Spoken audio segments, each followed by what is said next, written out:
J'ai mis ça parce que l'écran est trop grand pour que je m'assoie et qu'on voit l'écran. Mais on va attendre un peu si quelqu'un d'autre va venir. Franco est là? Non, je pense que Mohamed n'est pas là. Chico est à Barcelone. Ah oui, il y a console. La console. On a ici Katia qui est étudiante pour nos deux. Qui fait une sorte de. Je lui ai proposé de venir participer à la téléphono. Il semble que ça vous intéresse. Et valider comme ça un peu pendant stage. Mais c'est assez d'heures, donc il faut aussi faire des résumés de ce qu'on fait ici et voir s'il y a d'autres activités du laboratoire qui nous intéressent. Et Ali demande si une participation à l'atelier peut être considérée comme. Oui, comme ça, puisque je viens, je fais. C'était marqué dans la.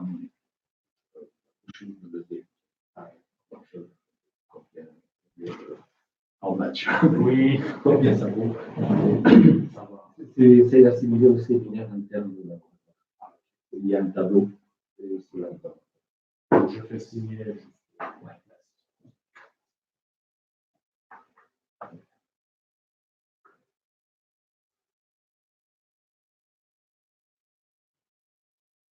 Je discute avec un groupe de gens qui étaient avec moi à l'armée.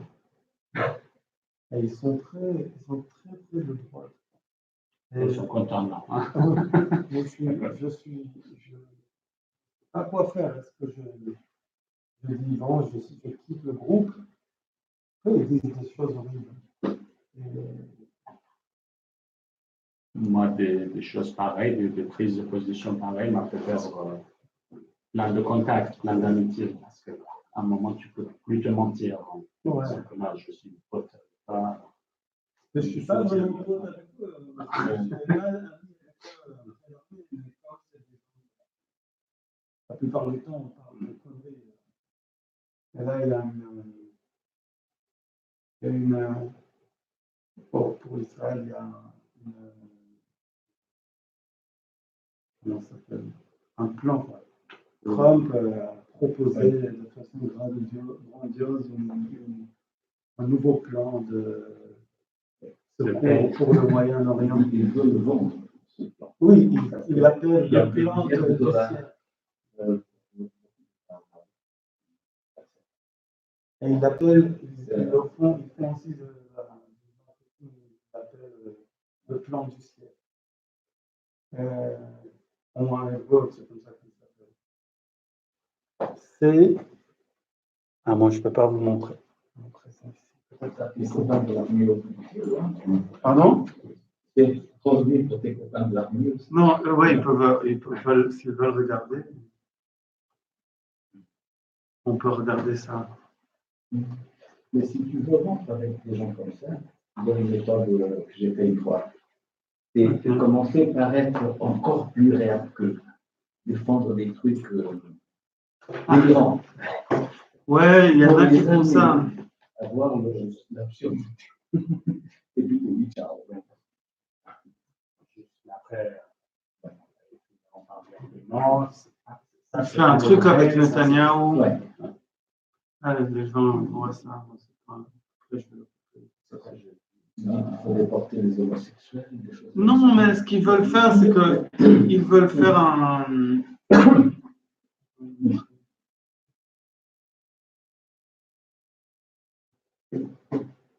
Okay. C'est comme ça. J'ai passé pour pouvoir montrer ça.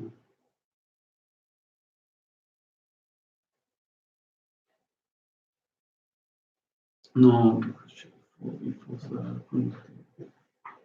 Bon, peu importe. Mais la plupart de mes amis, ils proposent que on va tous les Palestiniens qui sont dans les territoires occupés, on le met en.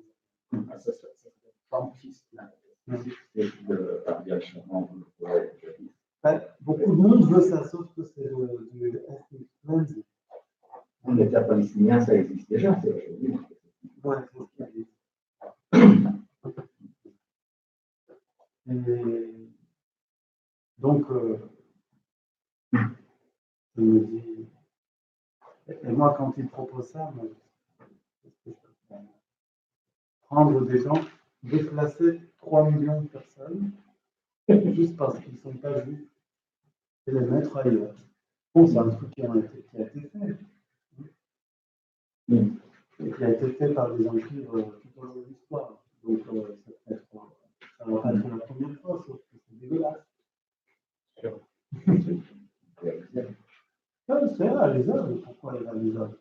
Il va y avoir. Ouais. La solution de ces cas ne marche pas. En fait, ce que Trump propose, c'est comme un petit État dans un État, et des trucs comme ça. Pourquoi ça ne marche pas? Quelle est l'alternative? Donc, moi, je dis à mes amis, je dis, moi, je ne prends pas, c'est une solution. Quand j'y suis allé, c'est tout là-bas. Ouais. On le savait, mais quand on y est, on se rend compte. Pour traverser le pays, on prend l'équivalent du bateau à 400. C'est pas viable. C'est vrai. I cannot see you. Can you see me and hear me? Can you see me and hear me now? Yes. Edo is trying to.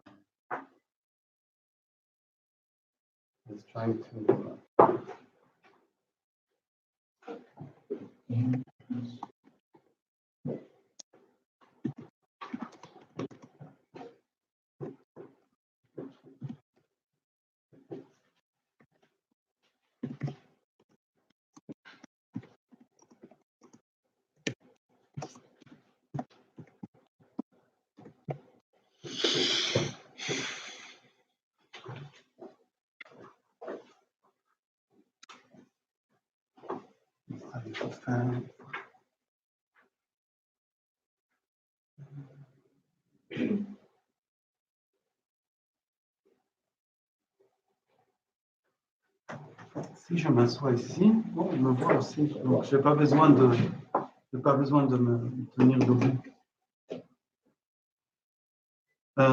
So I hope the people that are watching on the internet can see me, can hear me. Can you hear me? Please say yes on the chat. Okay.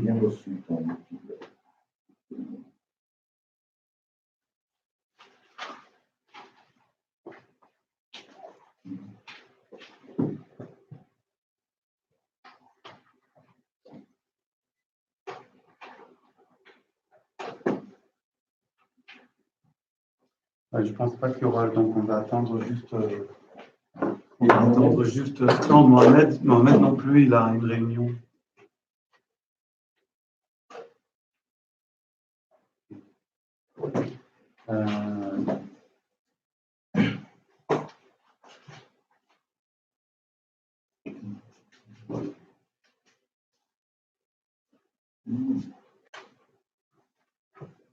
Donc, je pense qu'on va commencer même si on est 3.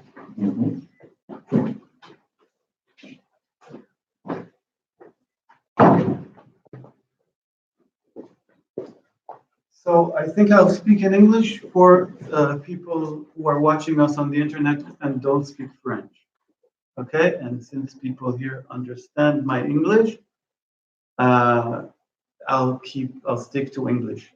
But if you don't understand something, okay, you tell me. Okay. So over here we have only 3 people, but on the internet we have at least 3 more. Okay. It's always going to be that way now, I think. Anyway, so I'm going to talk about something that I've already talked about here, but it is, but there's a newer part to it, and I'm not sure whether Ali and Katya were here. I know that the other people who are watching this weren't here, weren't present. So yeah, it's maybe Martin, who is also online, did see the other part. Okay, so the idea that I'm working with, so actually I'm going to, in 2 days, I'm going to Buenos Aires, and I'm going to present there in a workshop, and they asked me to present my work, so this is what I'm going to present, so I thought, yeah, I should pass through the atelier. I wasn't supposed to speak today, it was another talk scheduled, but then we had to change, so it was a good occasion for me to present my work. So the idea is that vowels can be. This is not the title that I announced, but it's just it's the same word. The idea is that vowels can have different underlying strengths or different underlying prices, okay, or activity level. Okay, and today we'll see two applications of that idea, and I'll also talk about a survey of many languages that I compared, and we'll see how that works. So one question is, why is, this is the first part of the talk, is why is I the epenthetic vowel of modern Hebrew? That is, why is I the vowel that you insert when you find something difficult to pronounce? Okay. One possible answer, and it's the answer that I'm going to give today, is that if vowels had prices, then A would be the cheapest vowel in modern Hebrew. Okay, so if you wanna buy a vowel, you need a vowel, and you want to buy it, and you go to your vowels, you see all the prices of the vowels, and you say, oh, A is just the cheapest vowel for me to buy. Okay. And so you buy that. This is the idea. And there's a formalization in a theory called gradient harmonic grammar, which is more or less OT with constraint weights. Okay. So this is what I said. Because A is cheap, it is less resistant to syncope. So also, not only it's cheaper to buy in order to insert it, it's also cheaper to let it go, right? One doesn't give up a lot when A is elided, okay? So you don't want to elide an A because an A costs you €1, but if you lose 20 cents, it's not such a big problem. That would be the price of it, okay? And as I said, it's less costly to introduce in terms of appendix. Okay. The second part of the talk is, why is the Yiddish vowel schwa ignored by stress? So this is something that happens in many languages that have this kind of weak vowel, that for some reason the stress algorithm, the stress calculation, the accentuation, does not take a certain vowel into account. People have proposed a constraint that says, don't stress the schwa vowel, okay? No stress schwa vowel. And then that's not a real explanation. It's just saying, okay, let's not stress the vowel that we see that is not stressed, okay?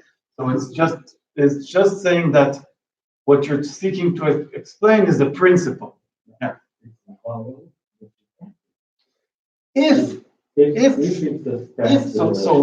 Okay, there is a possible analysis that says that whenever you have a schwa, it's actually no vowel. Okay, and then for that reason you don't stress it. But then you could say you still need some sort of order in there, right? Saying first you calculate stress and you skip the place where there is no vowel, and then you fill the position. Okay. There are more sophisticated sonority-based approaches that say the reason that you don't stress a is that it's a vowel with a lesser sonority. Okay, but that has to be uh, uh, bolstered and supported by some other type of evidence, because otherwise it's kind of not very not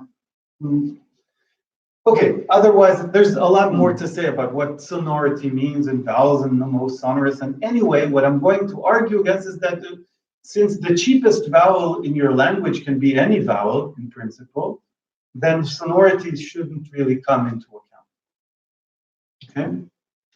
Okay. A possible answer to this question, why is Yiddish ignored by stress, is that if low price implies weakness, so suppose that you have this low price, that means that you're weak. It's not a big deal to let go of you, right? Then lexical schwa is the weakest vowel in Yiddish. I will show that schwa is lexical in Yiddish, and that it is also the epenthetic vowel of Yiddish. So it's like A in Hebrew.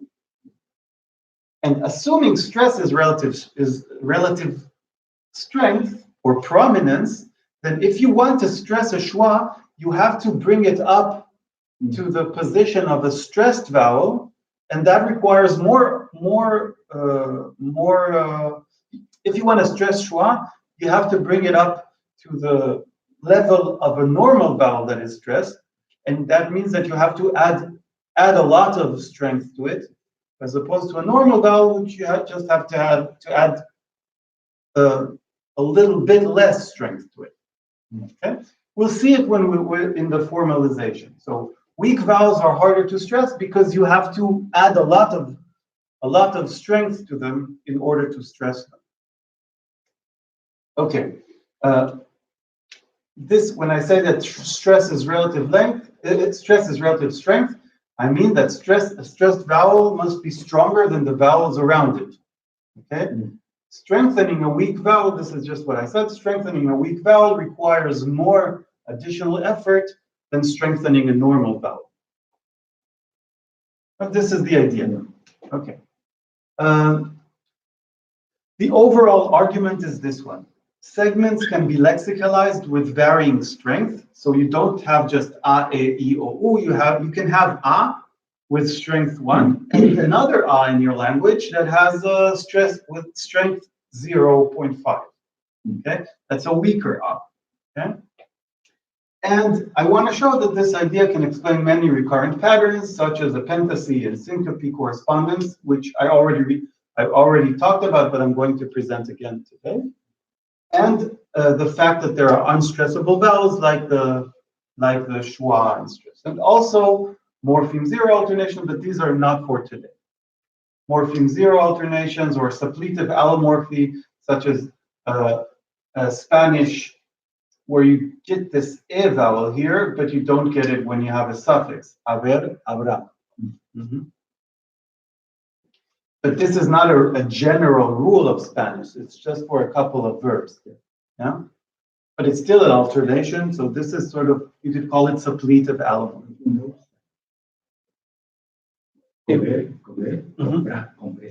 Okay.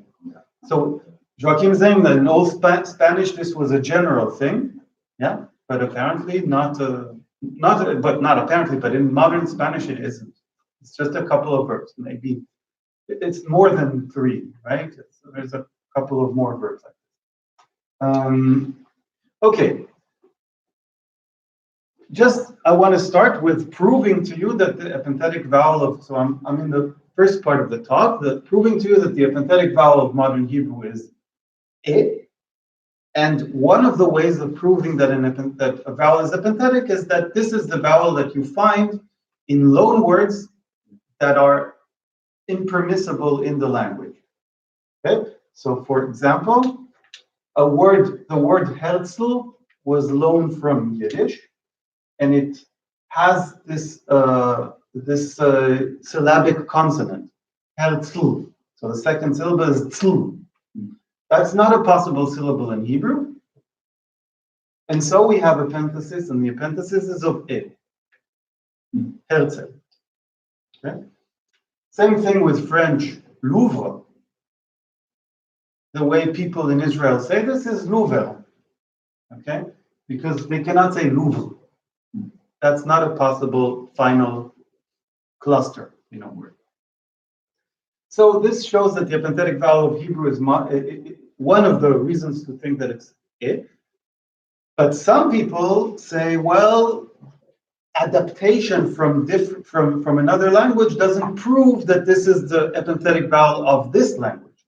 Maybe there's another strategy. There's one strategy in adaptation and another strategy in the language itself. Okay, so we need to get more data for this, and here you have that. You get chashav, he thought, and chashvu with syncope of a in the plural, except that when syncope should yield a geminate, so you expect chashash and chashu. Instead of chashu with the geminate, you get chasheshu with this vowel that is inserted in order to break the geminate. Geminates in modern Hebrew are out. Okay. So you can see it, instead of getting chashu, you get chasheshu. Another case of epenthesis is, again, there's a suffix for the feminine singular. He kept his shamar. You feminine, it's a feminine, second person feminine singular. You kept is shamart. So there is a t cluster in the end. But if the verb ends in a t, then you might get shamat. But this is really weird. This is really rare, and what you get more often is shamatet. Okay, so a is the lexical vowel of the epenthetic vowel of Hebrew. Final stress. So when I don't mark stress, it's final. You see here, it's not final. Shamatet. This is a case of possibly a case of a epenthesis stress interaction. Okay? Okay? Okay. So the epenthetic vowel of modern Hebrew is A. But why is it A? Okay? I know of two cross-linguistic studies that look at the quality of epenthesis. One is Lombardi from 2003, probably Lombardi. I pronounced R, but it's probably R. She's American or Canadian. And DeLacy from 2006. Lombardi says that no language consistently has the epenthetic quality A. This is clearly not the case in Hebrew. DeLacy says that is false, and in this representative survey that I conducted very recently of 99 languages that are representative of the languages of the world, I found more examples of A epenthesis. For example, in Persian, the epenthetic vowel is A in general. But also in Spanish, well, you could say that in Spanish, what you insert before a SC initial cluster, S plus consonant initial cluster is an A, and that's epenthetic. So if you want to say sprite in Spanish, you say sprite. This is an epenthetic vowel, and that epenthetic vowel is A. Klimeri is a Papuan language that has that. Yeah, and Persian apparently also has that. Yeah. Can you go back to the previous slide? Yes. Yes, this one. Understood what Lombardi says. No language consistently has the epenthetic quality. She says that what she says specifically is that a language can have the epenthetic vowel eh, but then it's always only in closed syllables or only before a low vowel. Mm-hmm. But that's simply false. We saw that in Hebrew. Yeah? She does mention the Spanish case. She says, well, in Spanish there's no clear evidence for epenthesis outside the closed syllable. But I'm not even sure about that. It's just that there's no evidence in the language. And in this survey that I conducted, I found many languages for which I had no evidence from within the language about what the epenthetic vowel is. Because there are no alternations, there's no Yeah. There is never a morphological scenario where you have to insert a vowel. Only long words. And only loan words can show it. Yes. Importantly for me, because this is one of the cases, one of the things that De Lacy and Lombardi claim, that somehow because you have certain vowels, you will have mostly Lombardi claims this, because you have certain vowels, then you will have you have certain vowels in your phoneme inventory, then you will have one of these vowels as an epenthetic vowel. But importantly, these languages that I did find, they have different phoneme inventories, vocalic phoneme inventories, and all three have the epenthetic A. So while it's true that Hebrew and Spanish have the same phoneme inventory, it's not the case for Persian, and it's not the case for Kimeli. I'm not sure if I spelled it differently in both. Importantly, also, Zulu also has the same vowel inventory as Hebrew and Spanish, but it has a epenthetic E. And it's not the only case of that. And Brazilian Portuguese has and, so it has a larger inventory. So somebody might claim if you have this 7 vowel inventory, then you will go for E. Okay, so the survey of epenthetic quality shows that A epenthesis is not a problem. It is attested, so that's at least a problem for Lombardi. Okay. And so I'm going back to the question of why is the epenthetic vowel of Hebrew E and not some other vowel, not another vowel of the inventory? Yeah, general Hebrew. Sorry. Okay. Yeah. Okay. General Hebrew is like modern Hebrew. These are like two versions of the talk. So yeah, I hope I'm going to change that for next time. Okay. So how is the epenthetic quality of a vowel of a language, or how is the quality of an epenthetic vowel determined? Okay. So Lombardi says that there are constraints against vowels. No A, no E, and no U. And then if your constraint no A is the most important, then you will never insert an A. Okay? And that's all she said. This is pretty ad hoc, so we don't really want constraints against vowels, unless they're like something to say that there's a good reason to think that this vowel is not preferred. What De Lacy says is something more sophisticated. It says, for example, we don't want the stressed vowel to have a sonority that is larger than E and U. And A has the more intense sonority than E and U. And so if we want to choose one of the vowels, we're not going to go for A because A has the sonority that is bigger than E and U. He has constraints like this, and he arranges them in a way that to derive the choice of the epenthetic vowel. This concept will rule out A. Yeah, and he has other constraints like this, and the way he arranges them, he can derive A. Okay. It's a long story to tell, and I can't tell it. I can't tell it today. Okay. So De Lacy discusses this issue from the point of view of markedness, and so his constraints are arranged in a universal fashion. So he says that some of the constraint rankings, which constraint is more important, is the same for all languages, and some of it can change from language to language. Okay? But Hume in 2003, discussing consonantal epenthesis, not vowel epenthesis, argues that markedness, in fact, the markedness of a certain consonant can be language specific. So in one language, the default consonant will be n, and in another language, the default consonant will be a glottal stop, or in another languages, the default consonant will be t. Okay. At least this is what Hume argues for.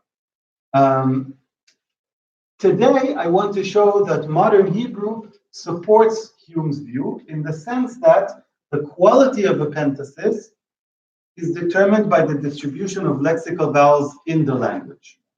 So it sort of emerges from the language.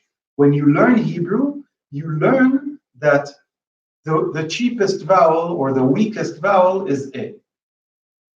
Okay? Because you see it alternating with 0 all the time.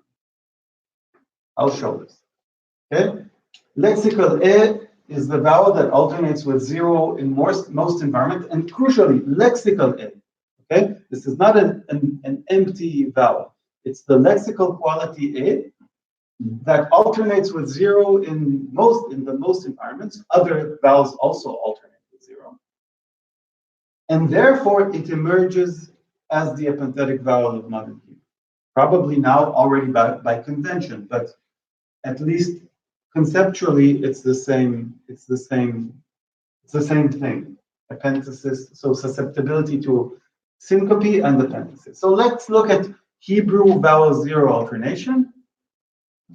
We already saw a syncopating, and we get dubar, dubru. We get it in the passive form, in the verbal form, but in the participial form, medubar, with a suffix that is also vowel initial, we get medubarim, not medubrim. Okay? So somebody would say, okay, why does a syncopate here? Well, because it would be in an open syllable, dubaru. We don't want a in an open syllable. Okay? And that's why you syncopate it. But then why do you get it here?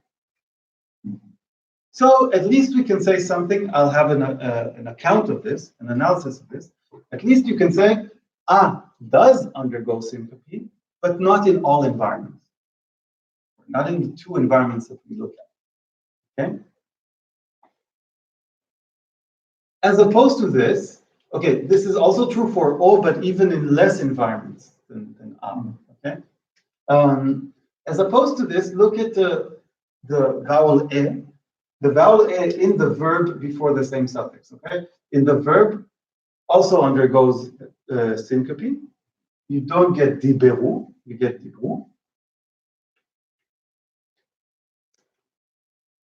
And also in the participle. So medaber is not medaberim, it's medabrim.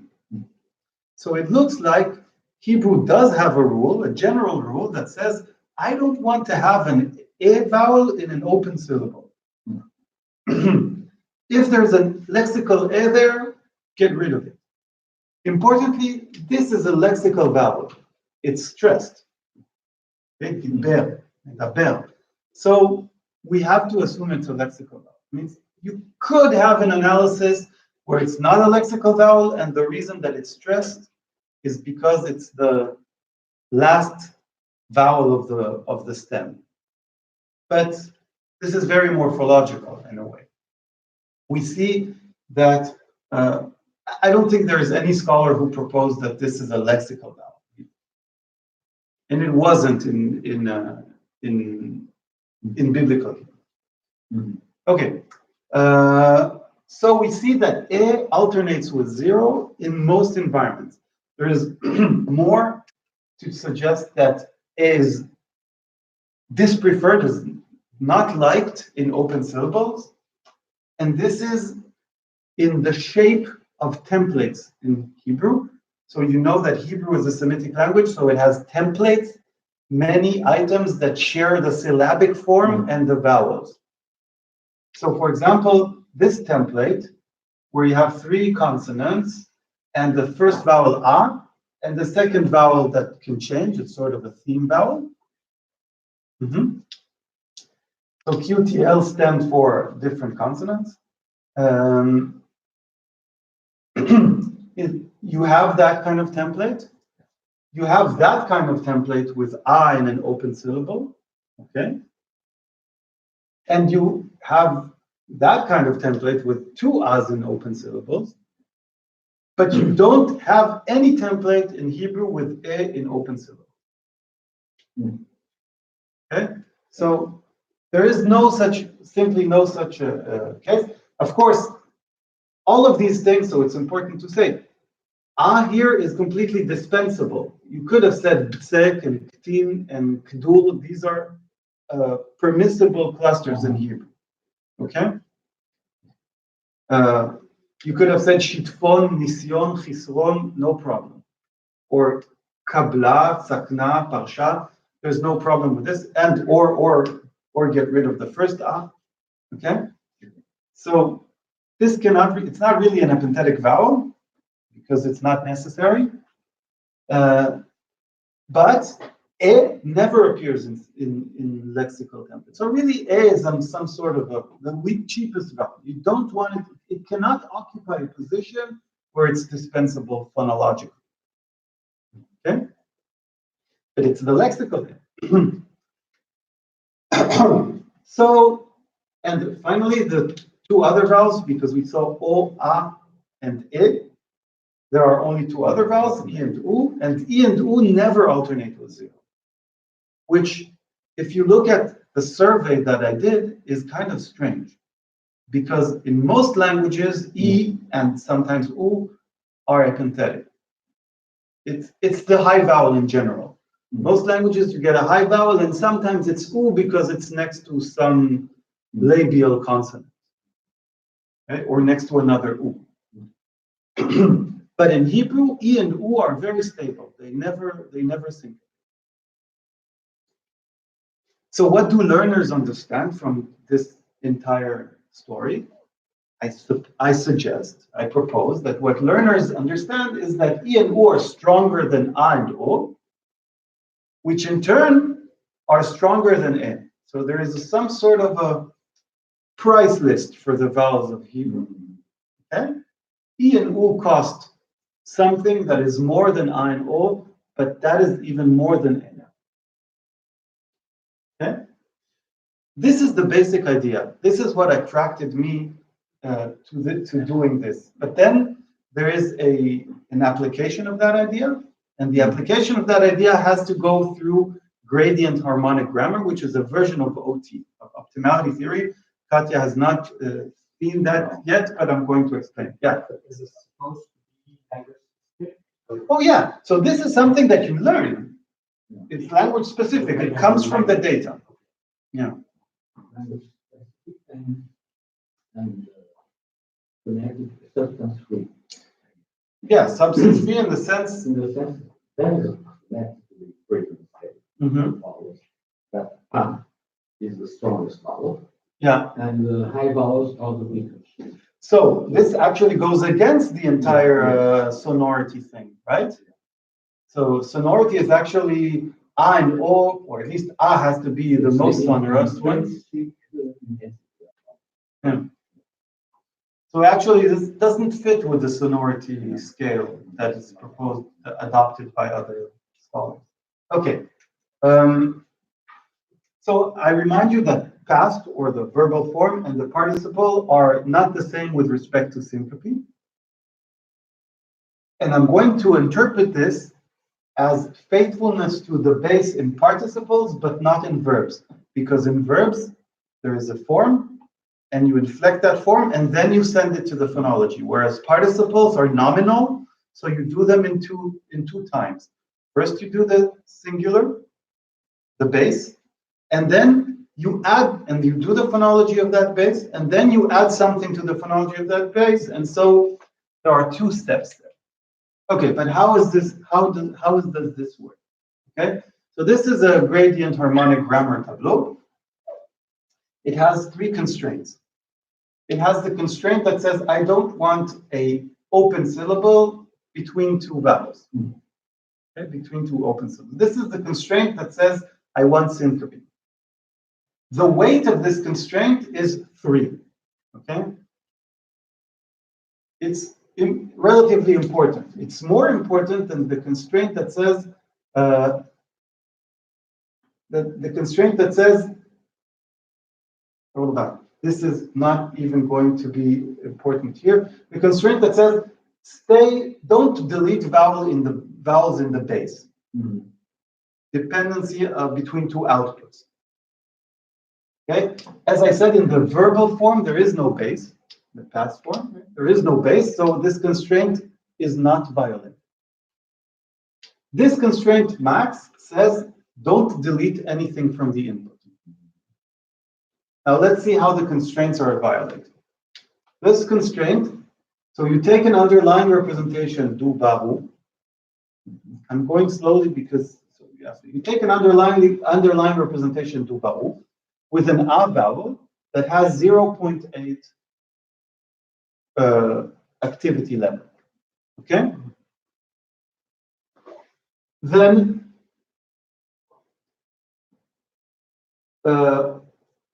in a candidate, if you realize that vowel, you realize a vowel in an open syllable. Okay? You realize that vowel in an open syllable, you've violated this constraint. This constraint has the weight 3. So the price you pay is 3. Forget the minuses, it's the same thing. Okay? Comfortable with activity level. Price, okay, I get it. So it's the same thing. Activity level and price is the same thing. The price of the vowel. Now you'll see why it means. So when you delete a vowel a, so you have an underlying representation with a and a realization without a, you violate max. Max said you can't delete anything that you have in the underlying representation. Okay? But the point is that you violate it to the effect of the price of the vowel. So the price of the constraint is 3.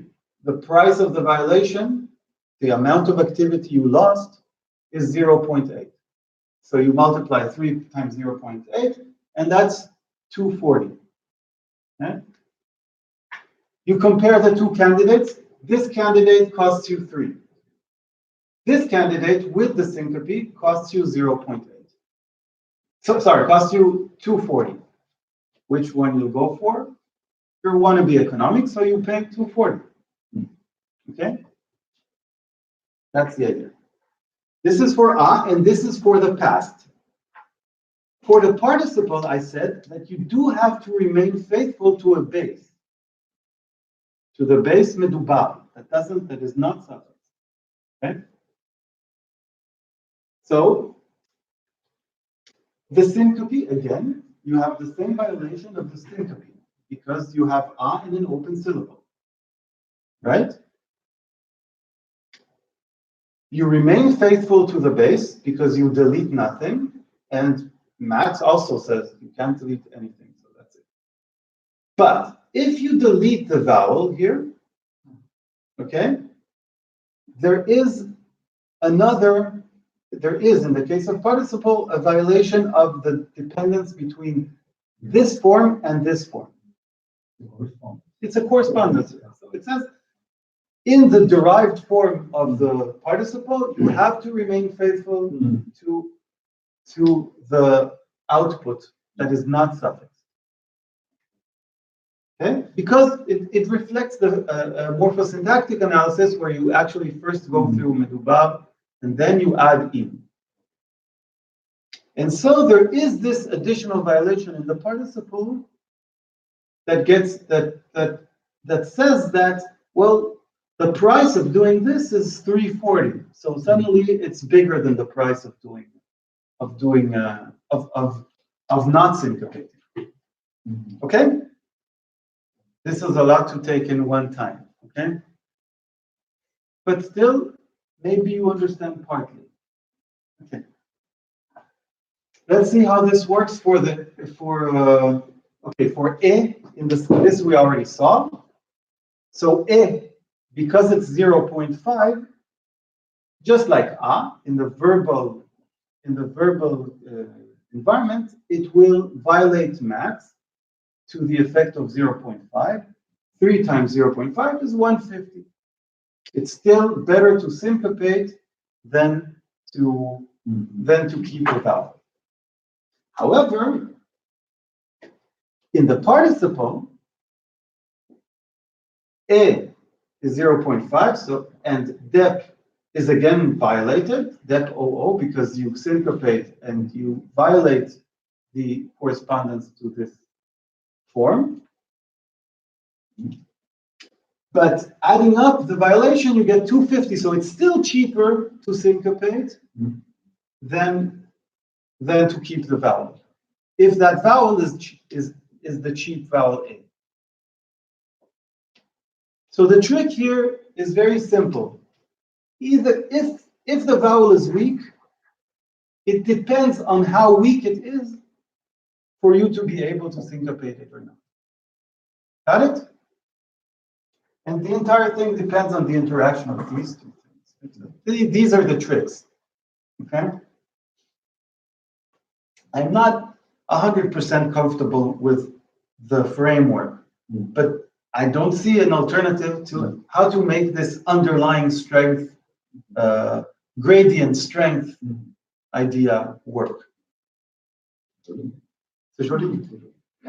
C'est joli, mais on ne sait pas si c'est vraiment. Moi, je ne crois pas que c'est vraiment comme ça que ça se passe vraiment.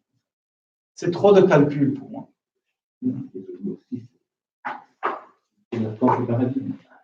Du paradigme. Ouais, enfin, ou plutôt de la dérivation un peu de zeta. Okay, so this is how Hebrew works. Gradients in the lexicon. The vowels E and U are 1. The vowels I and O are 0.8, and the vowel A is 0.5. I haven't shown you that E and U don't get syncopated. Okay? But it's not an easy thing to show, actually. We just know that they don't get syncopated.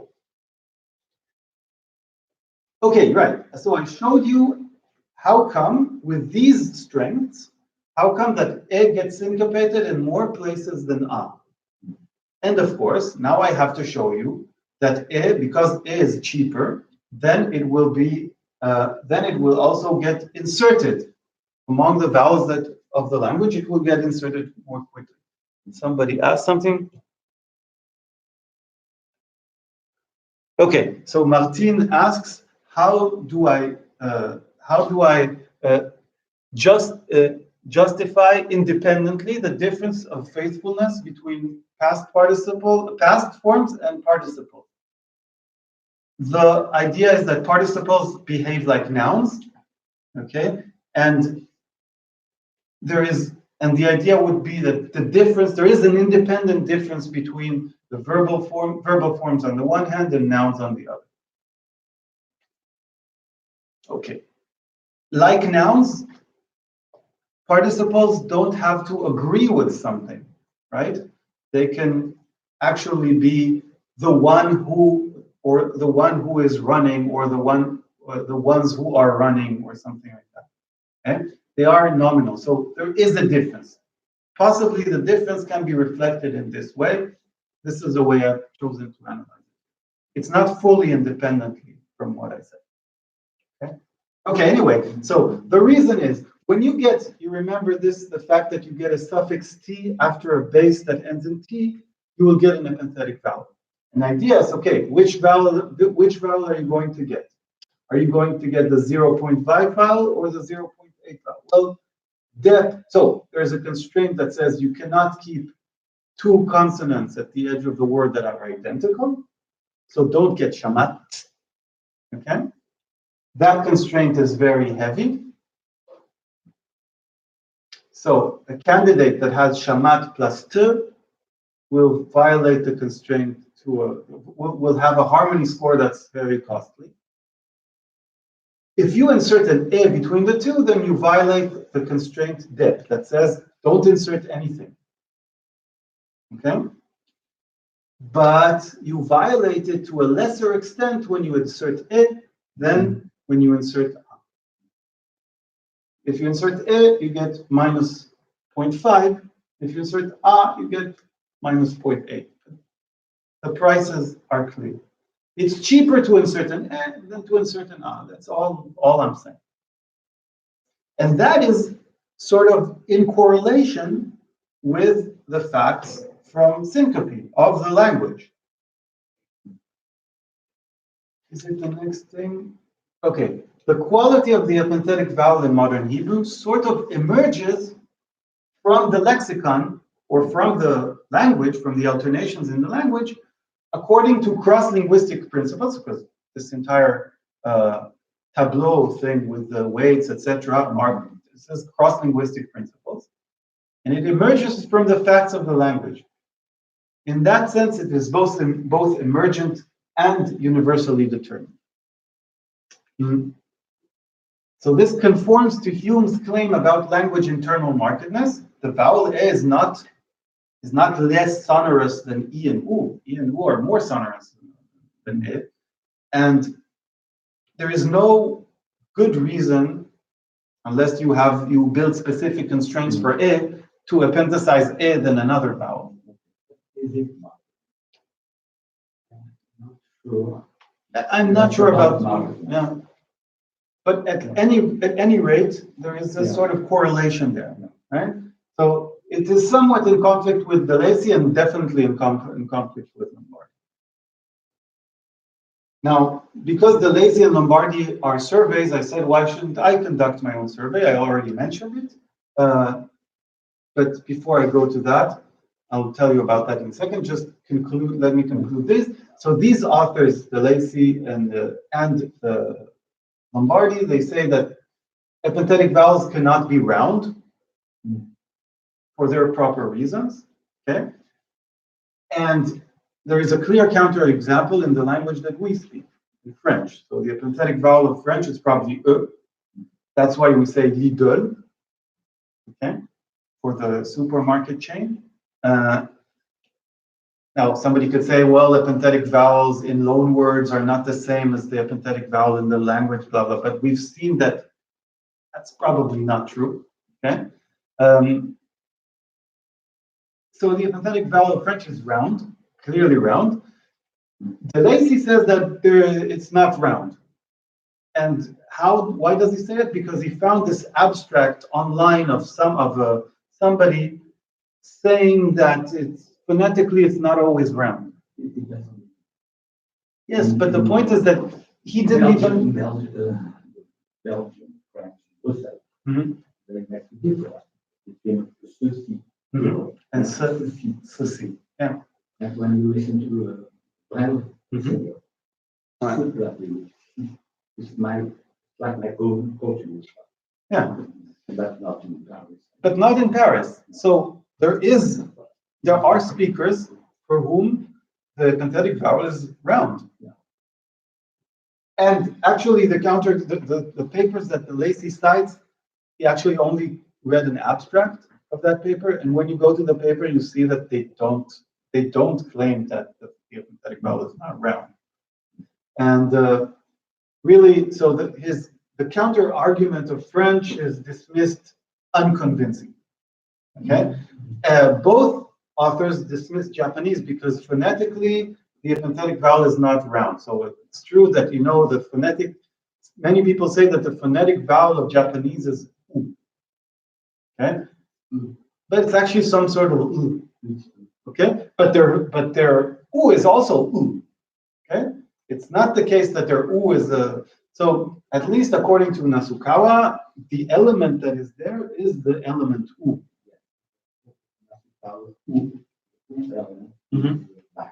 Is back. Yeah. Yeah.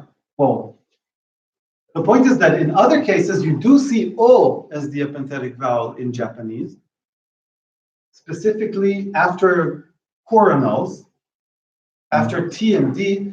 Apparently, in many loanwords, you get O and not U, and I think O is round. And in those cases, what are you going to say? That U has rounding? The reason is they don't want. No. The reason is in the paper that I read is that you don't want to palatalize the T. If you add an U, Okay. you will have to palatalize the T. Mhm. But I'm not sure about it. The point is that Japanese is another counterexample and it cannot really be dismissed so easily.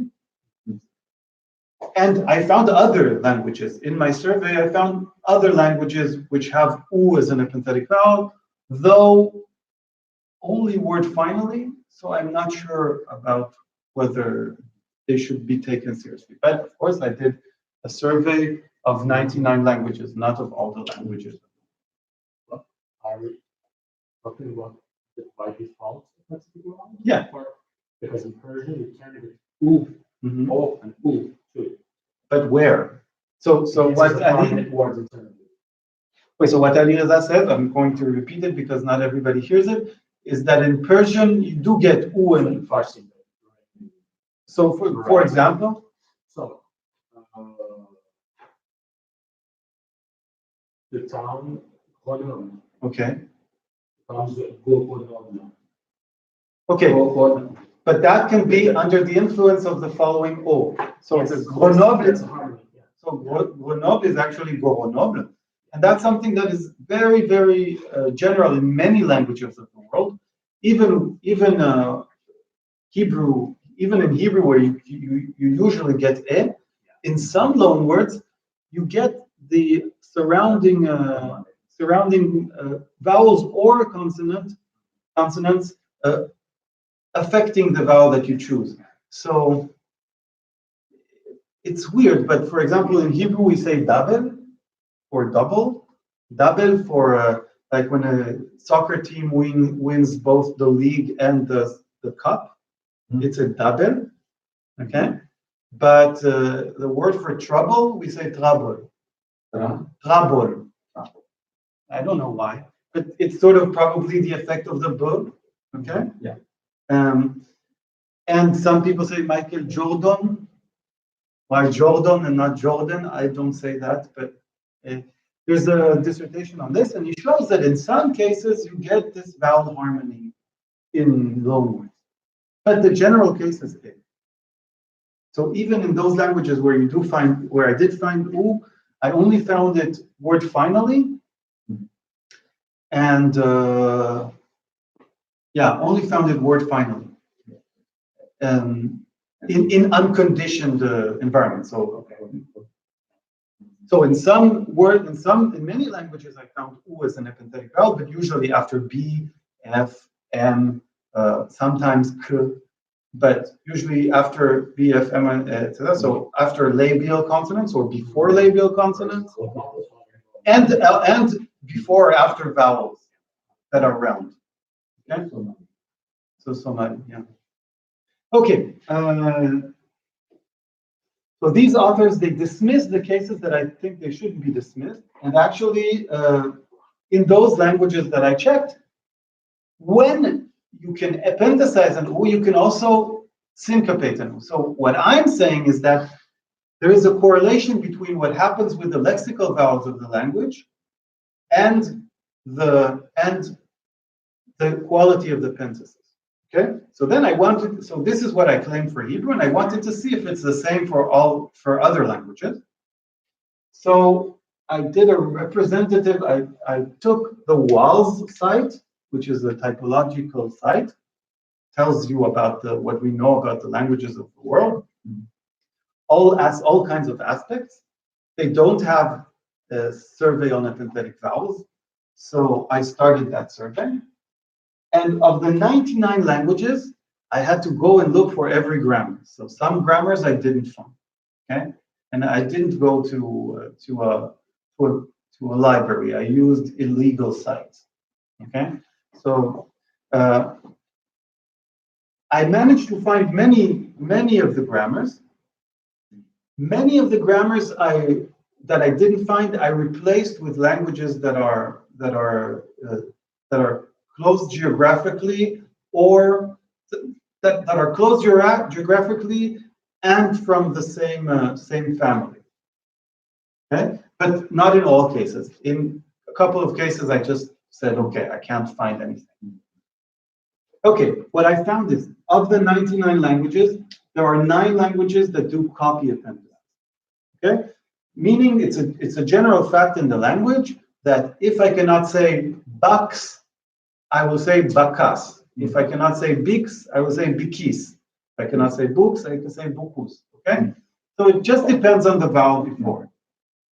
This is a common thing, but it's mainly common in languages that are CVCV languages. So languages that always like to have syllables that are just open syllables. So you have no constraint. No, in these languages, no. Yeah, so I did find languages where we had, you could copy a vowel, but not up. Okay? I think question is that. Farsi, Farsi not in all right.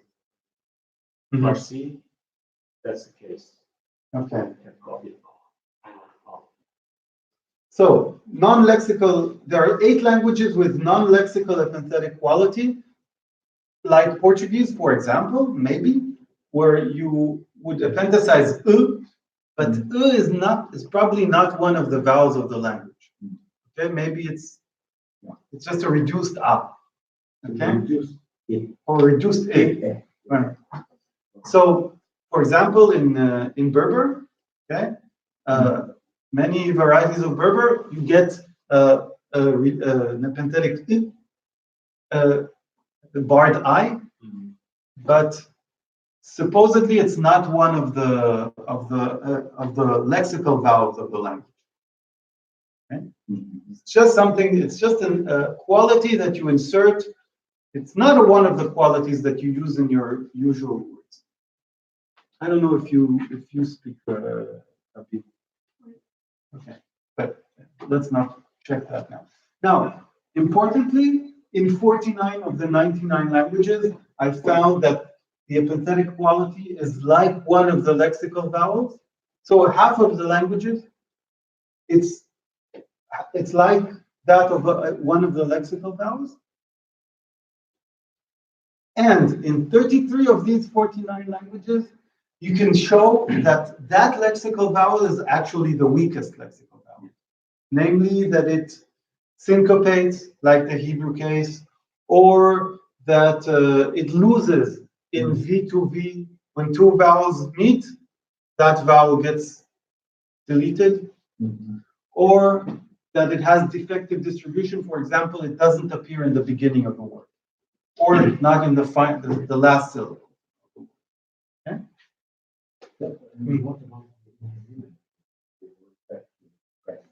This is the second part of the talk.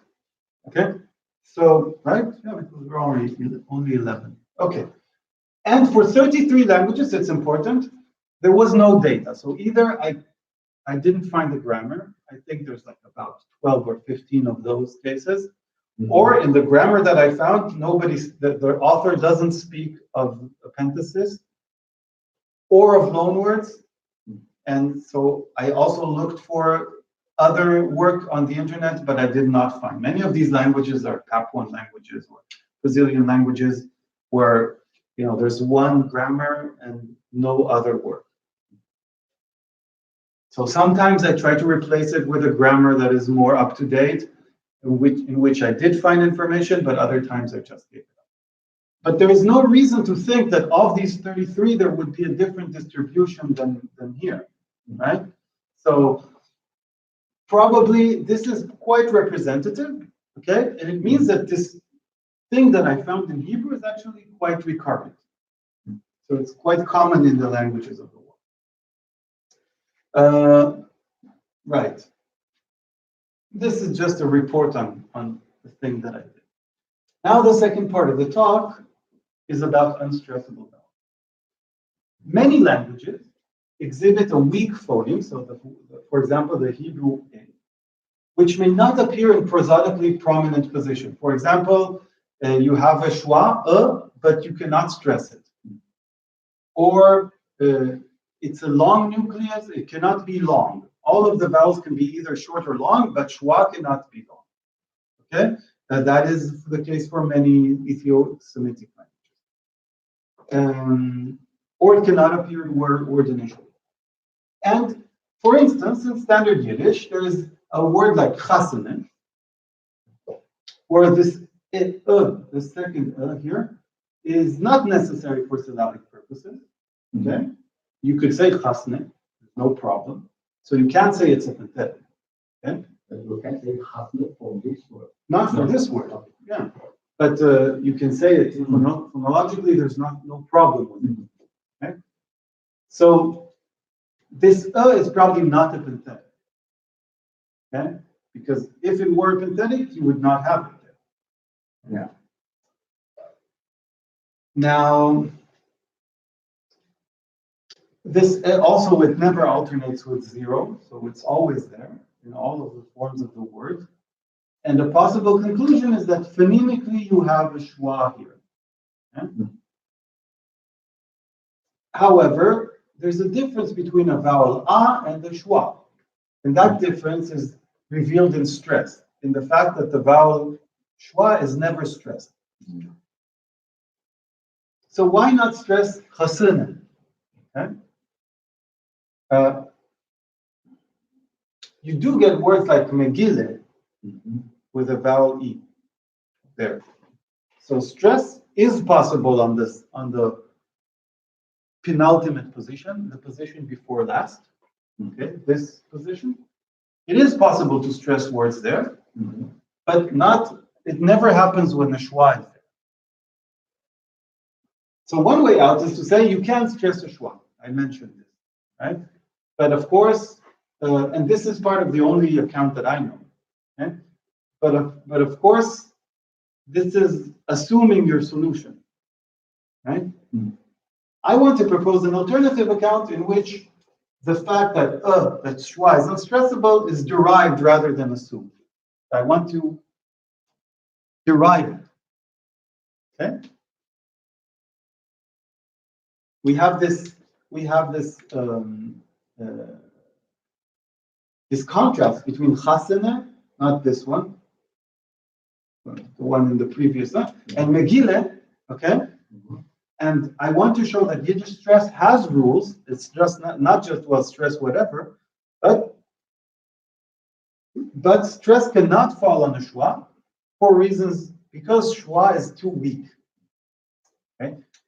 There are a couple.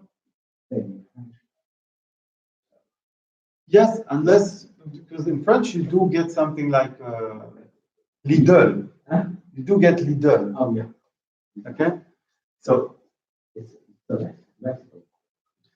but it's not a lexicon. So then we're going back to my proof for being a penthesis, pathetic. Because in l'idole there's no in the orthography, and Google there's no in the orthography. So you do insert a vowel. Okay? Now, whether that vowel is the lexical or the non-lexical at least it gets stressed. That's what we know. Okay. The fact that first I have to show you that is the weakest vowel in Yiddish, for the same reasons that I thought it was the weakest vowel in Hebrew, namely it's the epenthetic vowel, it's the epenthetic quality. Okay? So Freud, to Freud, I forgot to say what this is. This is a dative case. Okay? To Freud is, or even I saw Freud, you would say Freuden. You add a syllabic n. Also proper nouns, yeah. Only proper nouns. No. Yes. Okay. Only proper nouns. No, it's not like German. I don't know how German is. I just know that in Yiddish it's like. Oh. Jung is you get Jungen. Okay? Which for Yiddish internal reasons shows that this is actually not, that the underlying representation is just an N. Okay, you get Freud, Freuden, Jung, Jungen. Hail, the famous linguist Hail, would be Hailen. Okay? But You cannot do a syllable that is after a consonant. It's a rule of Yiddish. You can't do Herzl. You have to stick an epenthetic vowel. You do Herzl. Herzl. So it shows that is the epenthetic vowel. Another part is like Sturm, which is storm, and the derived form Sturmisch. But this is debatable because in the plural, in the verb Sturm, to storm, it's Stürmen. So before, with the schwa. So this schwa is kind of like an e, but everybody says it's schwa. Stürmen. When I asked the speaker that I worked with, also he said, "No, it's not an e. It's a sort of an e." Okay. So there's a generalization about this here is that before another schwa, it stays. So it does not get syncopated before another schwa. Okay. These are the facts of Yiddish, and what I want to tell you is that the unstressability of schwa can be derived from its weakness. And the way I want to model this, and there's all kinds of assumptions, okay, is first of all, that stress is enhanced activity. So what is, when you have three vowels like samovar, okay, a gets more activity in the output than the first two vowels. It's more prominent, okay? And as I said many times already, schwa is weak, and so enhancing its strength is more costly than enhancing the strength of a normal vowel. Okay? Unless if you round it, as in French. Okay, maybe the rounding is. Okay, now more facts on Yiddish. Okay, just to let you know about Yiddish stress. There are 4 lexicons in Yiddish, or people describe this as this way. They say there's the Germanic lexicon, which is the basic lexicon. There's the Semitic lexicon, lots of loan words from Hebrew. There's the Slavic lexicon, because Yiddish developed in the Slavic region, so lots of loan words from Slavic. And there's the internationalism lexicon. Many words like, I don't know what, socialism. Where does that come from? Okay? It's hard to tell. Okay? Most of the native speakers that were alive in the 1930s died in the Holocaust. But there are still many native speakers, but they don't speak the Yiddish that I'm talking about. Okay? This is all my data is from some speakers that I know that are old, okay? And pre-war Yiddish, and from the dictionary, and from the work of others on this language. The Yiddish spoken today is I don't know how different it is. I've not studied it. It's spoken. Many people speak it, not in Eastern Europe so much as in New York and some communities in Europe, but Western Europe, like Antwerp or other places in Belgium, or in Manchester, for example. And in Israel, lots of people, and in Paris, in Israel, lots of people, but all of these people are very religious, and it's very hard to do field work with them. Yeah, so you have to disguise yourself as religious and to enter their group. Anyway, so let's see about stress in these all of these components. So in the Germanic components, most simplex words are monosyllabic, so there's no way of talking about stress, right? You get words like kin and frage, which have the suffix, sort of a feminine suffix, and you get frages.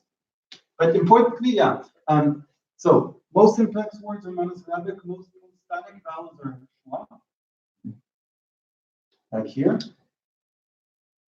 But and stress is stable in the plural. Stress remains in the same position it was in the singular. Okay? But importantly, still, even though we'll not look at this because all of the bases are monosyllabic, it's hard to find monomorphemic words which show you where stress goes. Still, it's interesting to see something that I've talked about elsewhere: the fact that you choose your plural allomorph en fonction de in order to establish a non-final stress. So you don't say kins because kins gives you final stress.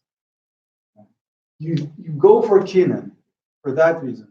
That's the reason. So there is a tendency for penultimate stress, stressing the vowel before the letter. Okay? You see it even in this lexicon that we're not going to talk about. Do you have full N? Just curious. Do you have a full N kind of? So is it keen or keen? No, because the word ends in an N, Okay. there is a schwa there. So you can't say kin, you have to say kinen. Is it really keen or keen? What's the difference? What? I'm Kinen. comparing it with I don't know. Yeah. Okay. I don't know. So do you have final N deletion? Oh no, there's no final N deletion. Depends on, in some dialects there is, but it's not like in them. Okay. But Hebrew and Aramaic is where we can find good evidence. There are many disyllabics and some trisyllabics, and post-tonic vowels are good. So you see Ganeh, Masmid, okay? Agudel, Chisoron or Chisoron, Agudel, okay? So post-tonic vowels are either not there or schwa. Stress is almost always penultimate. You see, even when it can go on the anti-penultimate position, it is penultimate. In vowel final words, it is penultimate. Always, except for chasane that we saw, like words like chasane. But if the vowel is full, you get megile, chavure, mishpoche, havaya. Okay. Yeah. Again, the plural keeps the penultimate stress, but interestingly, there is a shift in stress, whereas singular is ganav, plural is ganovin. So, and masmid, masmidem. Yes. Stress. Penultimate position, okay? You shift the stress to the next vowel, but the point is, when you shift the stress, you get that vowel is realized not as a schwa, but as a full vowel. So again, there's pressure for penultimate stress. There is post-tonic reduction. So all vowels become schwa after the tonic vowel, after the stressed vowel. And there is this alternation in length. So underlyingly, you would say that the underlying form is ganov with an O. In this form, it's reduced. Yeah. But when you add a suffix here, it's not reduced because it gets stressed. And the other case is masmid. Yes, masmid, but it gets reduced to masmid because it's post-tonic. So there is a need for post-tonic reduction. Reduce the vowel after the stressed vowel. Okay. But so there is a penultimate trend. You want to stress words penultimately, but if the penultimate vowel is schwa, you stress the anti-penultimate vowel, the vowel before it. You get chasane, chaneke, not chasane or chasen or chaneke. So you have lexical. So there's a lexical schwa. Yeah? And the reason that you don't stress it is no unstressed schwa, but I want to derive this. Okay? So let's see how this can be done. Oh, importantly, for Slavicisms and internationalisms, I don't think there's a difference. There are many polysyllabic words, and there's no vowel reduction. There's a lot of vowel reduction in the final position, but there are several cases with no vowel reduction in the final position. So importantly, there are very good, very robust generalizations to make, namely, if the word is C final, you get final stress. Cannibal, shakal. Okay? If the word ends in a consonant. If the word ends in a vowel, you get penultimate stress. Casino, ghetto. Not casino or ghetto. But these forms are not exceptional. You can loan a word. You can loan a word like bourreau. There's a ton of words like this that came from French. You can have domino, and you can have, well, this shouldn't be here. Chevalier, it should be here. Okay? But chevalier, for example, comes from French, and it, of course, it's like cannibal. Okay? Even in words that are C final, you can have monitor, colonizator, canto. This is chevalier. But it's chevalier. Monitor or monitor? Monitor.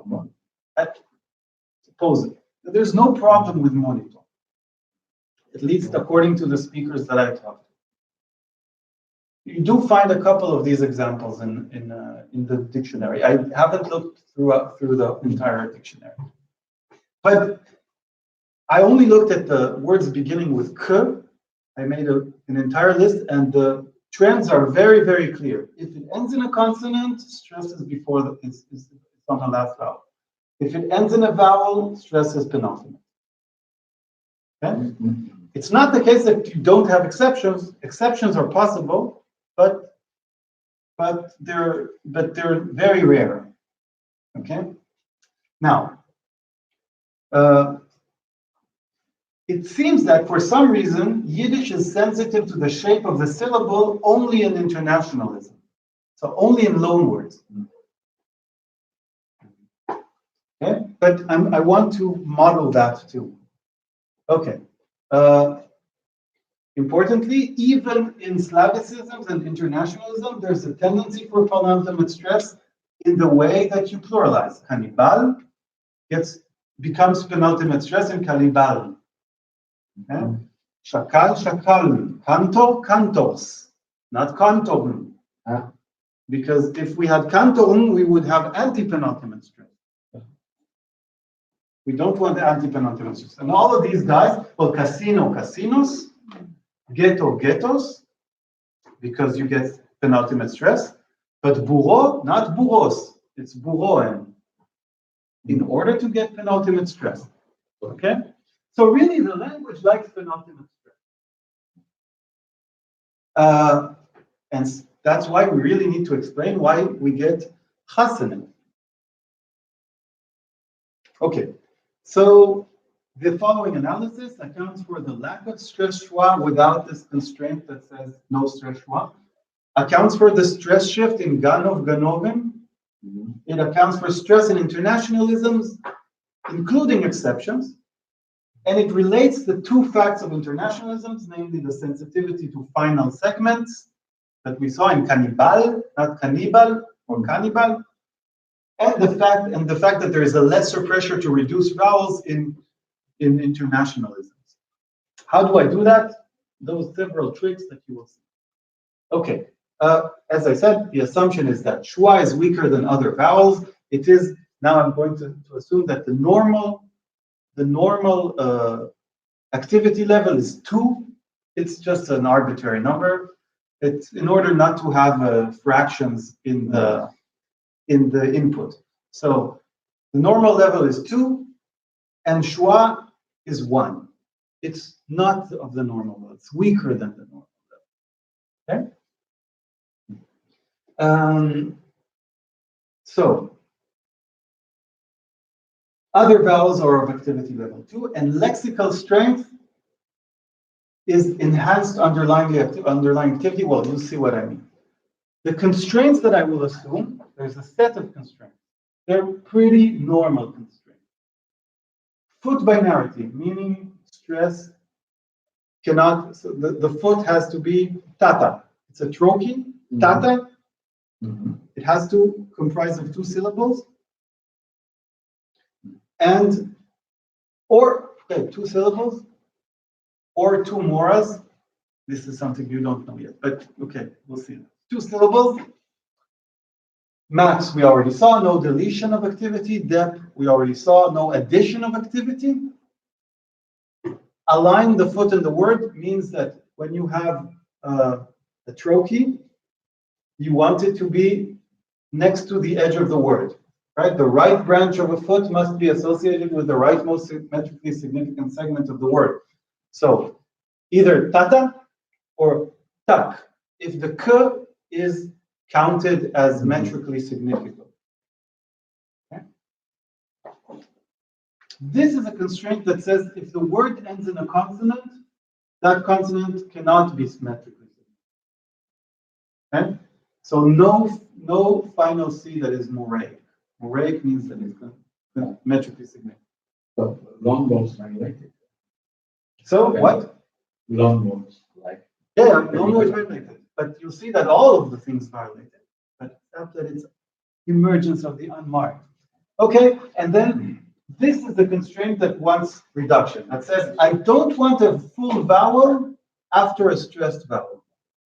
Okay. So 2, I remind you that the activity level 2 is the full vowel. Okay. And you cannot have a vowel with activity level 2 after the stressed vowel. Okay? And I assume trochaic feet. I also assume the weights. These are the weights that I give them. Okay? These are the weights that each constraint has. Now they're in superscript. Now, how did I get to these weights?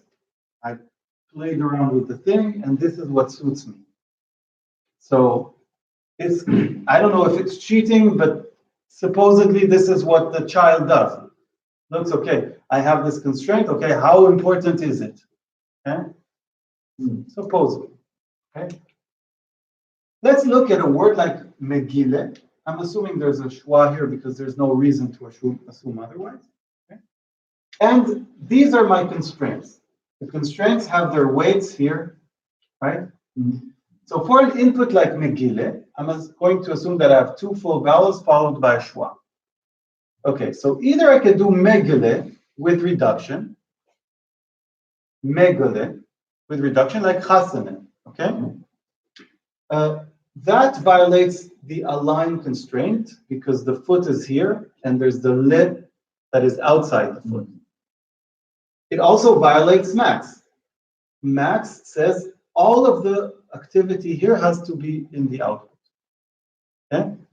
But I've reduced the E to A, so it's violated. Because max weighs 3 and the line weighs 1, the harmony level is 4. What about stressing this one, Megillah, but reducing the penultimate, the anti-penultimate, the vowel before it? Well, that's also a violation of max. So there's no pre-tonic reduction. No pre-tonic reduction. What about Megillah? So this we know. This is okay from all of the respects. So the vowel after the stress vowel is schwa. Foot binarity, this is the foot, gile, so it's binary. It's aligned to the right word, to the right edge of the word.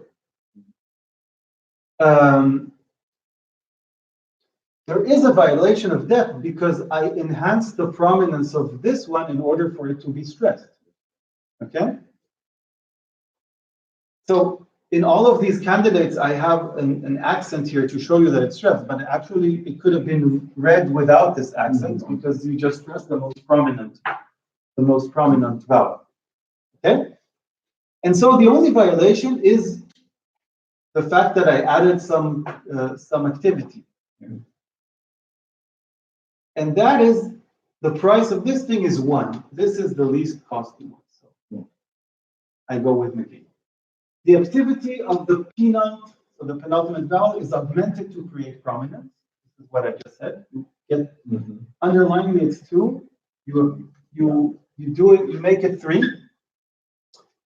And here, and there's no pre-tonic reduction, right? So you choose this one over this one. Okay.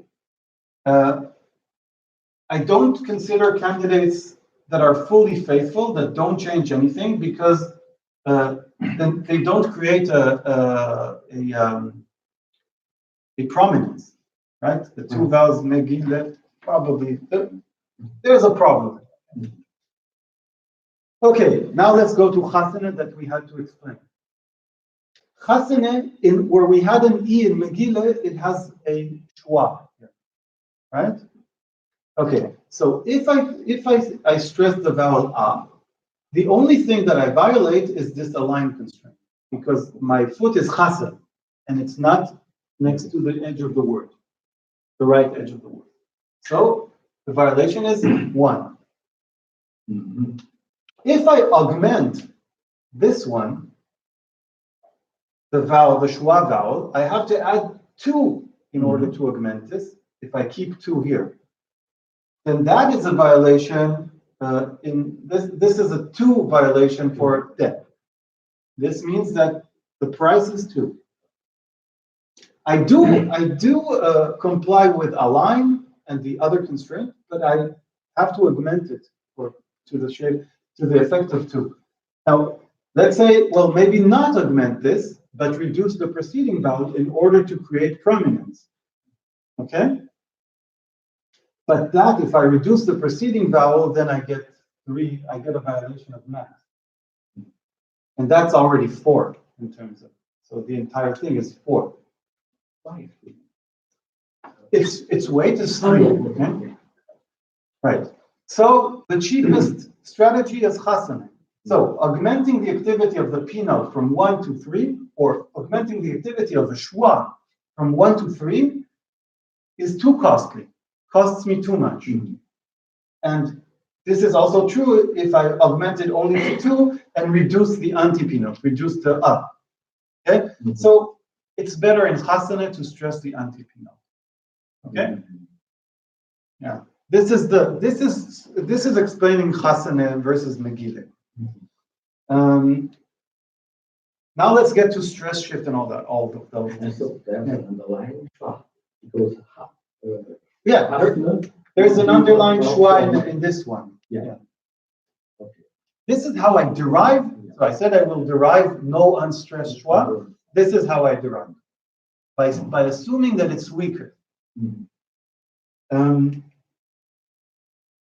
Ganov. So let's do ganov ganovim. Ganef ganovim. So remember, this one has to be, the second vowel has to be reduced. It's a little more complicated. I can explain everything here, but let's see. So if I reduce the first vowel, the second vowel, the only violation is the violation of max. Okay, because I reduced this vowel from 2 to 1. So that's a harmony score of 3. If I don't reduce it, I have to augment the first one, because I have to create prominence. Okay? That creates a foot whose unstressed vowel is not reduced. That's a violation of this one, and that's already a violation to the effect of 4. There's also a depth violation that gives me 5. What about stressing the final vowel? If I want to stress the final vowel, I have to reduce the first vowel. Okay? So already that gives me a 3 violation of math. It also gives me a problem with foot binarity, because the foot only has 1 vowel. That's 3. It also, this is not true. This shouldn't be here. Actually, it is aligned with it. But anyway, it's 6. Okay? What about doing the same thing without reducing the first vowel? Okay? That gives me actually, that's a problem.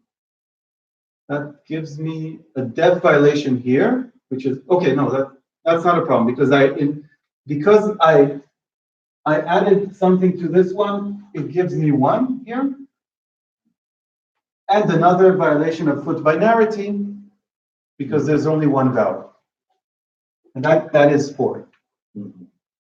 So still, the best candidate is Ganem with reduction. Now let's look at this guy. This is something I haven't talked about yet. As I said, there is a constraint that says you can't have a final consonant that is moraid. Feet can be binary by taking into account the vowel and the final consonant. And then they have both of them. So we can assume that this is a binary foot with O and the final consonant. There would be a violation here with 1 dep because I augmented, but there's also a violation of this to the effect of 2.4 for reasons that shouldn't bother you. And so this is 3.4, and so again, the form with reduction is the cheapest. It's more costly to augment the P note. It's more costly to augment so how was it? Yeah, it's more costly to augment the P note than to reduce the final. Here I augmented the P note, and here I reduced the final. Or to obey foot binarity with Moraic final C. Either that. This is the technical side of the talk. Okay. Please read put the tiny numbers. Don't know. I read out loud. These are the weights of constraints. So 4, 3, 1, 1, 3, 2.4. Maybe no, I can't bring it closer. Okay. I mean, you really have to believe me about all this because you can't compute it as fast as I'm presenting it, right? But this is the way it's done. Stress shift, same thing. I add a suffix. The suffix has a schwa. I start with 2 equal vowels. That's the plural. Yeah, that's the plural. If I augment the P note, I only violate dep. All of the other constraints, all of the other candidates do other things. Okay? So really, this is the cheapest one. In this way, stress shift is predicted with retention of the anti-P note quality, not anti-P note. Might have been anti-P note because there's nasal assimilation. Okay. So we get the native Semitic stress. This trisyllabic, I'm not going to go into that. Now let's go into internationalisms because it turns out that I can also do lexical stress with this. But here's a trick. Since these are loans, I'm going to assume that there's another phonology for loans. Okay? Namely, a phonology that says, okay, I need to keep all the vowels. If I need to keep all the vowels, then I'm going to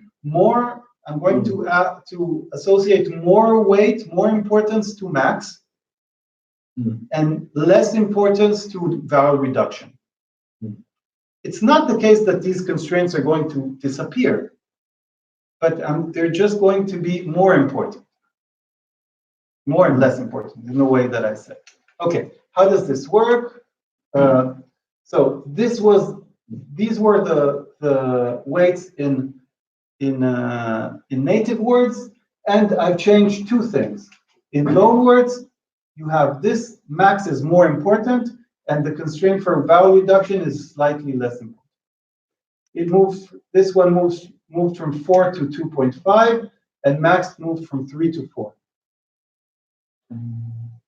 Okay, so here they're going to be marked like this in all of the tableaus.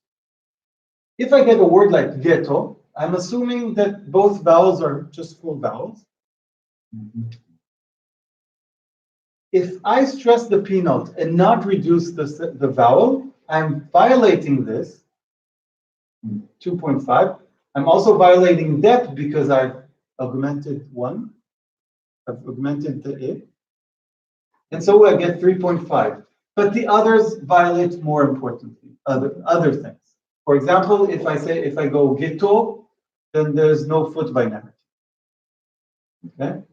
If I do ghetto with reduction, then I'm not violating this one, but maths is violated, and because it's 4, it's more costly. Same thing with ghetto. So it's less costly to augment from 2 to 3, the first vowel and the second. This is if it's a V final word. But the point is that because in C final words, because this one is not so important, now we're going to see the effect of this constraint. Let's do this. In C final, a word like shakal, okay? We saw that overwhelmingly these words are stressed on the last consonant, on the last vowel. And here the importance is, so if I do shakal without a final moray consonant, that's a problem because the foot is not binary. So foot binarity and depth, that's 4. Shakal is a problem for no reduction. It's also a problem for depth. So that's 3.5.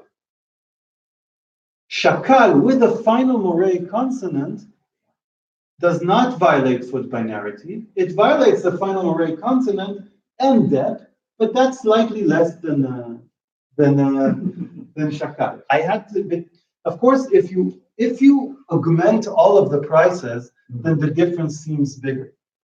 Okay, if this was 30, 10, 10, 40, 24, then the difference would be bigger here. Okay, So it must assign moricity to final consonants only in lungs. That's the point. That's the emergence of the unmarked. And the idea is that this guy is always there. Okay? It's in the language. But its effect is only revealed when you don't need to reduce. When you have less of a pressure to reduce. So there's no post-tonic reduction and final stress with final moraic C. And it's the effect of the reduction of this one.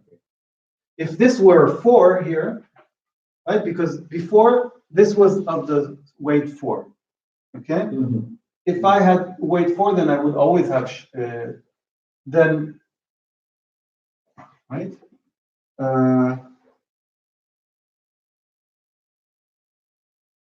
Oh, I don't think it would work here, but it would. I'm not sure exactly which one is which is the effect. I'll have to look at it. Okay. Same thing in trisyllabic. So we get casino. So this is the same as ghetto. Okay. And cannibal, not cannibal. Same reason as this shakal. Cannibal is 3.1, so this is really the same thing. There's a problem in my analysis that here this is 2, but I'm assuming that this is okay because because is prominent and it's more prominent than the 2 others. Importantly, this is the final point here. Lexical stress can be marked by enhanced underlying activity. So remember, in the case of ghetto, I said both vowels are the same. They are both 2. No. Okay? But in the case of bourreau, I'm going to assume that you can lexicalize something with higher activity. So we're saying that this is lexical stress. Yeah. I have to be faithful to this vowel, to the stress on this vowel. So I'm going to put activity number 3 in the underlying representation. And then it's more important to stress that vowel even with the constant foot binarity, than anything else. Even if I have burro, which I don't have here, would be a problem. Same thing in domino, you can see the same thing. So the idea is that if you have underlying lexical stress, you can have it. You can have it. Yeah. And you will still get the stress wherever you want it. But the trends, the fact that C final words get stressed finally and that V final words get stressed penultimately, those trends are expressed in the fact that when all of the vowels in the underlying representation have the same weight, then you get that. How don't you assume lexical stress for all loans? I started with that, and then there's no problem. Yeah. This was my first idea, but then I found that the trend is so strong, okay, and so I said maybe I can try to derive it by saying this. But I agree. Loans of Romans in Spanish, like the stop. A stop. You have not stop, but you have the final T. Yeah. Very strange in Spanish. In Italian, computer, the final verb. Yeah. Not computer. So loans are. So what Joachim said, for people who didn't hear him, is that loans are very weird, and you get a stop in Spanish with some correction with the e, but no correction for the p. Okay, and true, that's true for every language. Now the question for Yiddish was whether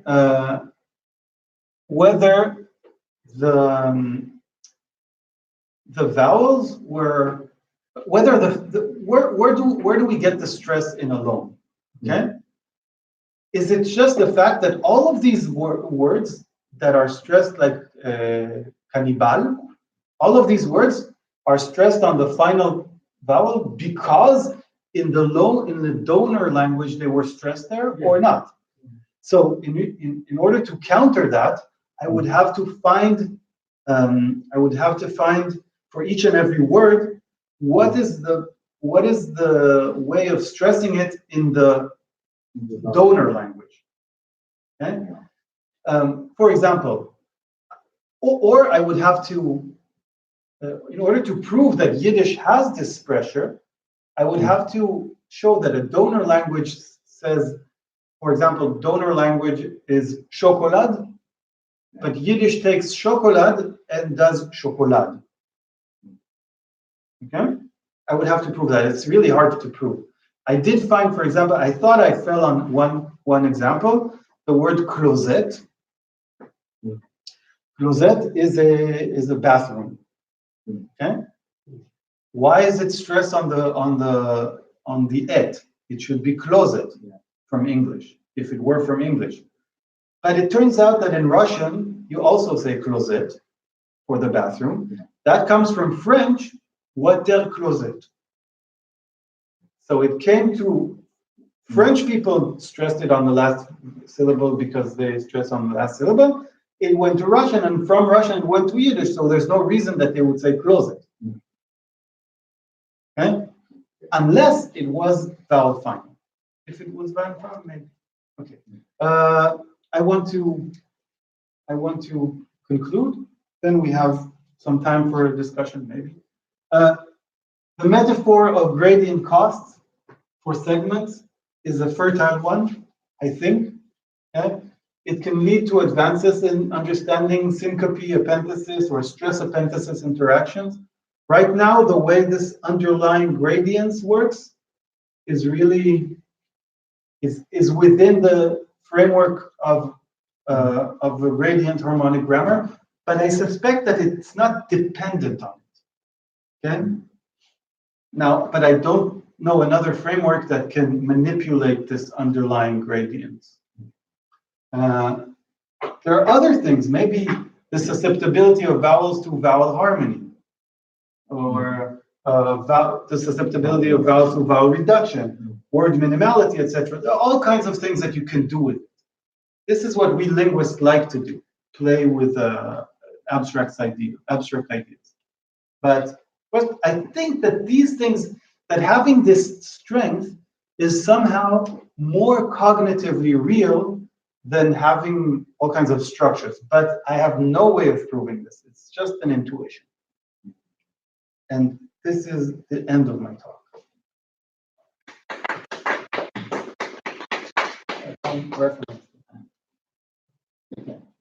Yeah, so we have 15 minutes, on a 15 minutes pour parler, ou même on peut ne pas parler.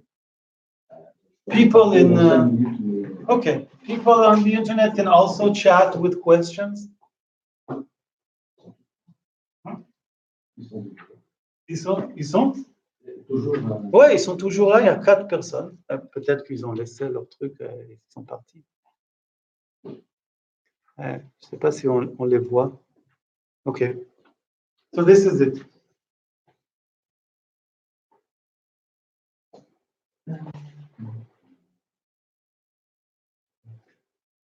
We can also say we're stopping. Pas forcé à continuer. Tous les enfants, tu es obligé de poser des trucs spécifiques, soit à l'accent final dans le cas du verbe final, soit dans le cas du verbe final, du collaboratif. Oui, mais comme j'ai déjà dit, dans on peut aussi insérer une coda moraïque dans la langue elle-même. Oui. Sauf que tu la verras jamais. Ouais. C'est la coda qui est préservée.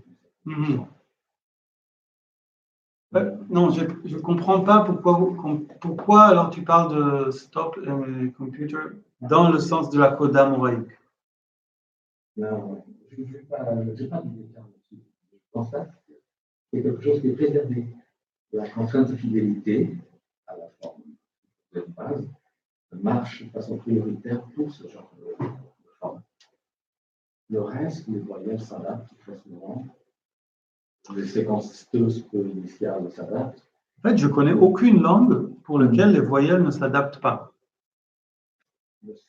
C'est-à-dire, on prend les voyelles de la langue mère, la langue qui a donné. Quoi? Moi, je pense en néerlandais. En néerlandais?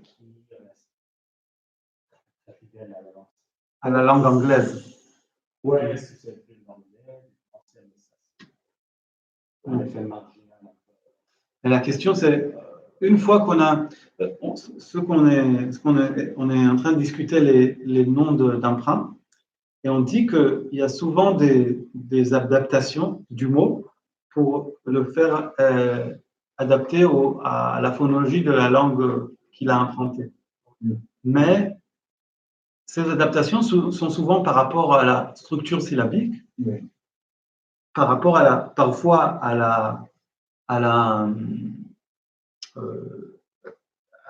aux consonnes, mais jamais par rapport aux voyelles. Enfin, on va jamais, et toujours par rapport aux voyelles. C'est-à-dire, on va toujours utiliser les voyelles de la phonologie locale. On ne va jamais prendre les voyelles d'une autre langue, alors qu'on peut prendre les consonnes d'autres langues.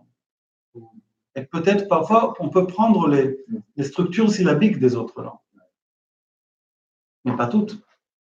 Il y a justement un passage là où tu as noté les voyelles en fonction de leur activité de mots.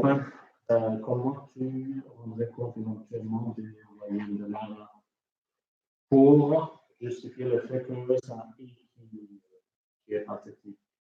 Donc la voyelle est il y en a 3, donc comment tu...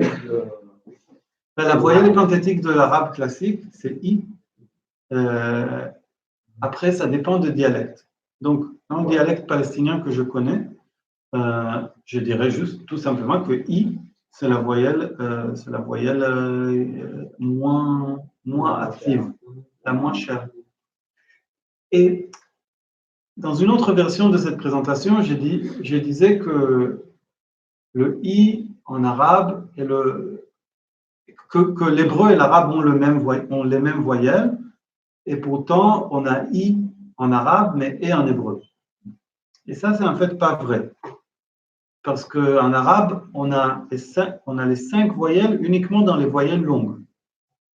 Le et, le o, en tant que voyelles courtes, sont vraiment des allophones de i et o. Donc c'est pas le même système. Non, l'hébreu sous-jacemment, il a 5 voyelles. Il a 5 voyelles, contrairement peut-être on peut les décomposer, mais ça ne donne pas beaucoup de profit de décomposer le et, le o en a, ou plus. Il y a très peu d'alternance. Bien sûr, après, on décompose de toute façon. Mais cette décomposition-là ne se voit pas avec des alternances, vraiment, phonologiques. C'est intéressant. Il faudrait fouiller cette notion d'échelle. Pas si on se parle de marque, la espèce des voyelles. Rapport qualité-prix. Oui, c'est rapport qualité-prix. Je pensais appeler ça capitalistic phonology. Economic phonology. Oui, c'est ça. Oui, c'est déjà important. Ouais. Et voilà. Pourquoi le hibou, enfin, surtout et bah. C'est vrai qu'aussi dans mon sondage, j'ai trouvé que le plus souvent, c'est le i. C'est le i qui est la voyelle épanthétique. Surtout, si ce n'est pas le et, okay, c'est le i. Et juste quand on n'a pas de u et e. Il y a un type de i peut faire. Il peut faire en plus. Y compris. Peut-être c'est lié ça. Voilà, je pense quelque chose de ce genre-là. On évite quelque chose qui bouge, qui bouge encore. Mais donc le i. Et puis, il n'est pas. Surtout dans les variétés les plus basses, ce qui est pathétique est parfaitement visible dans l'accent. L'exemple très connu, c'est le mot rythme. Rythme en Portugal. Au Brésil, en principe, ritmo. Ritmo. Il y a un i qui palatalise le te. Ritmo. Et ensuite, quand on construit le verbe avec ça, dans l'ibéro-roman, l'accent tombe sur la dernière voyelle du radical. Et donc, les gens vont dire je et au ritmo. La voyelle pathétique devient voyelle. Bien sûr, ça c'est mort.